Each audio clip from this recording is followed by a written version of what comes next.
అచ్చా ప్రెస్ వాళ్ళు వస్తారా?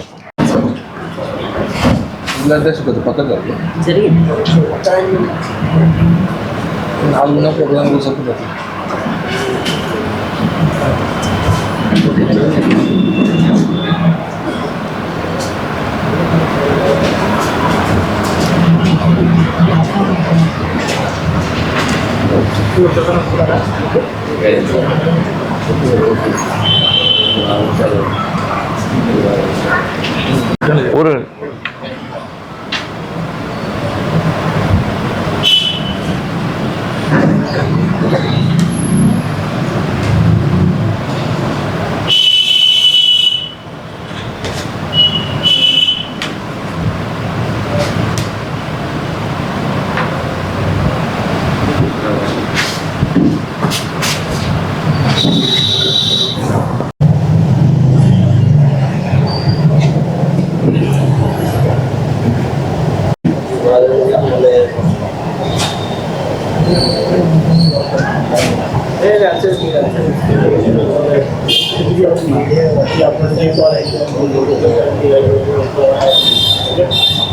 వెలుగు చేయి టైం చూసుకొని పంక్చువల్ టైం నావా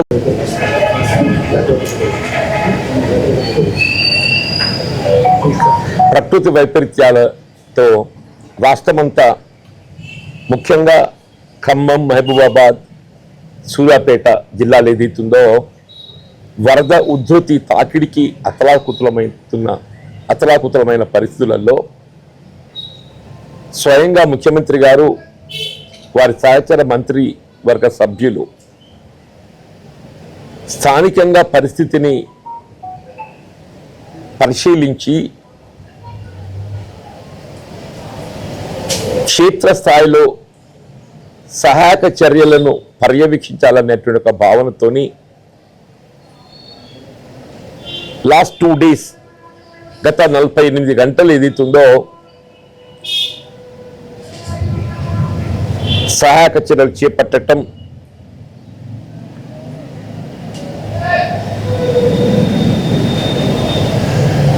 నష్టపోయినటువంటి కుటుంబాలను ఆదుకోవటానికి కొరకు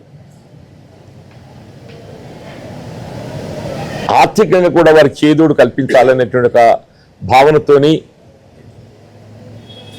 ఒకవైపు ఏదైతుందో జరిగిన నష్టాన్ని అంచనా వేసి పూర్తి స్థాయిలో సహాయక చర్యలు చేపట్టడానికి ఒక ప్రణాళిక, తక్షణమే సహాయం అందింపచేయబడే విధంగా ప్రతి కుటుంబానికి ఏదైతుందో 10,000 రూపాయల ఆర్థిక సహాయం అందింపచేయటం,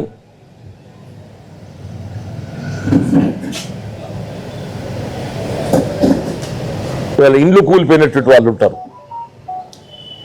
వారికి ఏదైతుందో ఇలా ఇందిరమ్మ గృహ నిర్మాణ పథకంలో భాగంగా అందరికీ ఇండ్లు మంజూరీ చేయబడే విధంగా చర్యలు చేపట్టడం, పంటలు నష్టపోయిన రైతాంగానికి ఏదైతుందో ప్రతి ఎకరాకు 10,000 రూపాయల పరిహారం చెల్లింప చేయబడే విధంగా, అట్లాగే ఆస్తి నష్టంతో పాటుగా ప్రాణ నష్టం సంభవించినటువంటి మృతుల కుటుంబాలకు ఓదార్పుగా 5 లక్షల రూపాయలు ఏదైతుందో ఎక్స్గ్రేషియా ఆర్థిక సహాయం కల్పింప చేయటం,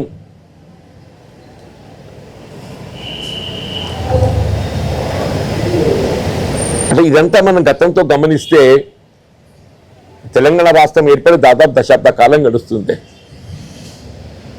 అంటే నాకు తెలిసి ఈ దశాబ్ద కాలంలో ఎన్నడూ కూడా చెప్పంటూ నేను ఆస్తి నష్టమే కానీ ప్రాణ నష్టమే కానీ ఏ విధమైనటువంటి నష్టం సంభవించిన ప్రకృతి వైపరీత్యాలతో ప్రభుత్వ పరంగా ఆదుకున్నటువంటి ఒక ఉదంతాన్ని అయితే నేను గమనించలేదు. అంతెందుకు మన జగిత్యాల జిల్లాలో మీకు తెలియంది కాదు, 3 సంవత్సరాల క్రితం రోళ్లవాగు ప్రాజెక్ట్ ఏదైతుందో బండ్ బ్రీచ్ అయి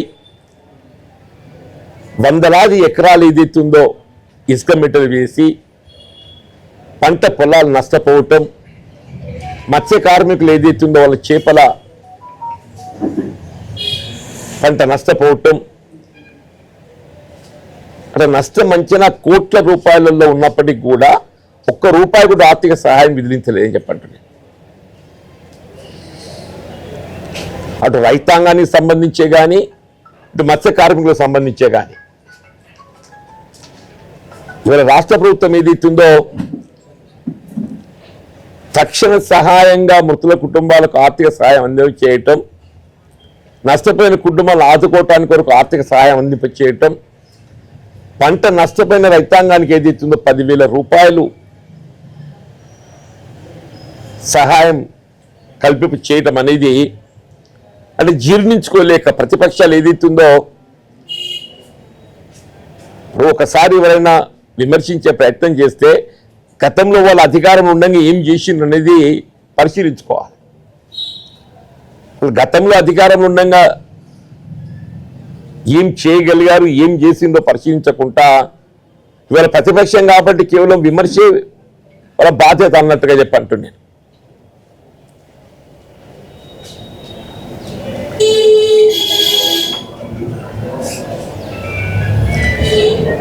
వీళ్ళు బీఆర్ఎస్ అధ్యక్షులు కేసీఆర్ గారు ఏదైతుందో సరే వారు స్వయంగా క్షేత్రస్థాయిలో పర్యటించేటువంటి ఒక బాధ్యత వారిపై ఉన్నది.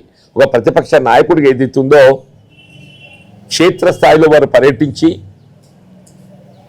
బాధితులను ఓదార్పు, సహాయక చర్యలను సమీక్షించటం, సలహాలు సూచన చేయటం వారి బాధ్యత. వారు స్వయంగా పర్యటించలేకపోవటమే కాకుండా వీళ్ళ కార్యనిర్వాహక అధ్యక్షుడు కేటీఆర్ గారు ఏదైతుందో వారు విదేశీ పర్యటనలో ఉండి ట్విట్టర్ ద్వారా ఆ ట్విట్టర్ ద్వారానైనా సలహాలు సూచనలు ఇవ్వాలి. ఆ ట్విట్టర్ ద్వారా ఏదైతుందో విమర్శలకు పాల్పడటం అంటే వాస్తవంగా ఏదైతుందో కేసీఆర్ గారు పర్యటించలేని పరిస్థితులలో కార్యనిర్వాహక అధ్యక్షుడిగా కేటీఆర్ గారైనా ఆయన విదేశీ యాత్రను రద్దు చేసుకొని రాష్ట్రంలో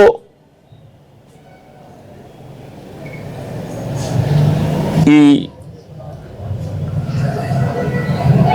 వరద తాకిడికి గురైనటువంటి యొక్క ప్రాంతాలను పర్యటించడము, బాధితులను ఆదుకోవటానికి సహాయక చర్యలు చేపట్టడం ఇవన్నీ చేయాల్సిన బాధ్యత ఉండగా ఆయన ఏదైతుందో కార్యనిర్వాహక అధ్యక్షుడు ఆయన కేవలం విదేశీ పర్యటనలు రాష్ట్రంలో దాదాపు ఒక 10 లక్షల ఎకరాల పంట నష్టపోయి ఉంటామే. 10 లక్షల ఎకరాలకు పంట నష్టపోవడం అంటే ప్రతి ఎకరాకు 10,000 రూపాయలు ప్రభుత్వ పరంగా ఆర్థిక సహాయం అందించేటటువంటి అవకాశం లభిస్తుంది. ఇండ్లు కోల్పోయినటువంటి వారికి ఏదైతుందో అందరికీ ఇండ్లు మంజూరు చేసేటువంటి అవకాశం కూడా మనం పొందబోతున్నాం చెప్పండి.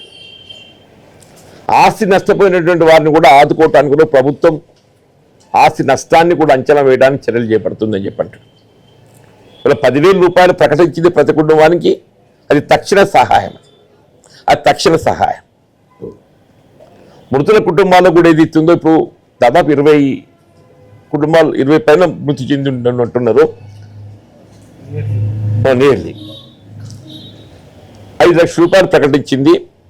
దాన్ని ఇంకా ఏ మేరకు ఆ సహాయాన్ని పెంచగలుగుతో కూడా ప్రభుత్వం పరిశీలించాలని చెప్పండి. మొత్తం ఈ పరిహారం ఏదైతే నష్టం ఏదైతుందో దాదాపు 10,000 కోట్ల వరకు ఉంటుందని చెప్పాను అంచనా. మరి ఇటువంటి ఒక నష్టం జరిగినప్పుడు కేంద్ర ప్రభుత్వం అండగా నిలవటం కేంద్ర ప్రభుత్వ బాధ్యత. దీన్ని జాతీయ విపత్తుగా గుర్తించి తెలంగాణ రాష్ట్రానికి అండగా నిలవటం,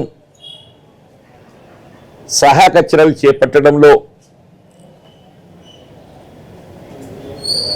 బాసటగా నిలవటం, నష్టపోయినటువంటి ఒక పరిహారం దాదాపు 10,000 కోట్లు ఏదైతుందో నష్టపోవడం జరిగింది. అంటే కేంద్ర ప్రభుత్వం కనీసం ఒక 5,000 కోట్లైనా కానీ అందులో 50% అన్నా కానీ కనీసం ఒక 5,000 కోట్లైనా కానీ కేంద్ర ప్రభుత్వం రాష్ట్రానికి గ్రాంట్గా కల్పింపచేసి సహాయక చర్యలు చేపట్టడంలో తోడు నిలవాలని చెప్పని కోరుతున్నామని చెప్పండి. ఇలా ప్రభుత్వాలు అది ఏ పార్టీ కానీ ఎవరే కానీ ఇలా బీఆర్ఎస్ ఏం కొత్త పార్టీ కాదు. గతంలో ప్రభుత్వం అధికారంలో ఉండి పనిచేసిన ప్రభుత్వం అది. వాళ్ళు ఆనాడు ఏం చేయగలిగిందో ఒకసారి పరిశీలించుకోవాలి మాట్లాడకపోయే ముందు. ఇలా భారతీయ జనతా పార్టీ కూడా కొత్త పార్టీ కాదు, కేంద్రంలో అధికారం ఉన్న పార్టీ. అంటే ఇంత పెద్ద ఎత్తున సహాయక చర్యలు చేపడుతున్నప్పుడు ఫర్ ద లాస్ట్ 2 days అంటే వాస్తవంగా మొత్తం ప్రభుత్వమే అధికార యంత్రాంగమే మీకు క్షేత్రస్థాయిలో కనపడ్డదే. ప్రభుత్వ అధికార యంత్రాంగం అని చెప్పంటున్నాడు. ముఖ్యమంత్రి గారి పర్యటన అని చెప్పంటేనే ప్రభుత్వ అధికార యంత్రాంగం అంతా కలిసి రావడం జరుగుతుంది. యావత్ ప్రభుత్వ అధికార యంత్రాంగం అంతా కూడా ఏదైతుందో for the last 2 days Khammam, Mahabubabad, Nalgonda జిల్లాల పర్యటనతో అంటే ఒక కాన్ఫిడెన్స్ క్రియేట్ చేయటం. ఇది ముఖ్యంగా ఏదైతుందో జనంలో ఒక విశ్వాసం కలిగించడం అన్నట్టు. ఎవరికి ఆపద వచ్చినా కానీ ఈ ప్రభుత్వం అండగా ఉంటుందనేటువంటి ఒక విశ్వాసం కలిగించటం. ఆ విధంగా మరి రాష్ట్ర ప్రభుత్వం చర్యలు చేపడుతున్న పరిస్థితుల్లో ప్రతిపక్షాలు రాజకీయ విమర్శలకు తాబీయకుండా మీరు సలహాలు సూచనలు ఇవ్వండి. ఇవాళ కిషన్ రెడ్డి గారు ఏదైతుందో కిషన్ రెడ్డి గారు కానీ బండి సంజయ్ గారే కానీ వాళ్ళ కేంద్రంలో ఏదైతుందో బాధ్యత గల మంత్రులు ఉన్నారు కాబట్టి వీళ్ళ కేంద్రంకి వెళ్ళి రాష్ట్రానికి తక్షణమే అందించగలిగే సహాయం మీరు వీలుంటే కేంద్ర హోంశాఖ మంత్రి అమిత్ షా గారి పర్యటన ఏర్పాటు చేయండి. వారు కూడా స్వయంగా పరిశీలించవచ్చు. తక్షణ ఆర్థిక సహాయం కల్పింపజేయడానికి చర్యలు చేపట్టాలని చెప్పని కూడా కోరుతూ ముఖ్యంగా భవిష్యత్ తరాలకు ఏదైతుందో ఇటువంటి వరద ముంపు తట్టుకోవటానికి కొరకు, నిలువరింప చేయటానికి కొరకు ఏ విధంగా జలాశయాలను కాపాడుకోవటం, నాళాలను కాపాడుకోవటం, ఆక్రమణకు గురైనటువంటి ఒక జలాశయాలు, చెరువులు, కుంట, నాళాలే కానీ పునరుద్ధరింప చేయబడే విధంగా ఏదైతుందో హైదరాబాద్ నగరంలో అమలు తలపెట్టిన హైడ్రా లాంటి వ్యవస్థను జిల్లాలకు కూడా విస్తరింపచేసి జిల్లా కలెక్టర్లకు ఏదైతుందో బాధ్యతలు అప్పగించబడే విధంగా మరి గౌరవ ముఖ్యమంత్రి గారు నిన్న నిర్ణయం ప్రకటించడం మరొకసారి హర్షం వ్యక్తం చేస్తూ జిల్లా కలెక్టర్లు కూడా తక్షణమే స్పందించాలని చెప్పంటున్నాయి. జిల్లా కలెక్టర్లు కూడా తక్షణం స్పందించాలి. వారికి ఉన్నట్టు బాధ్యతలు గుర్తిరిగి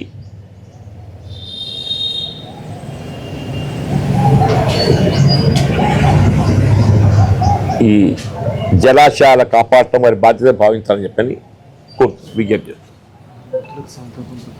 దుర్ఘటనలు ఈ వరదల్లో చిక్కుకొని ఏదైతుందో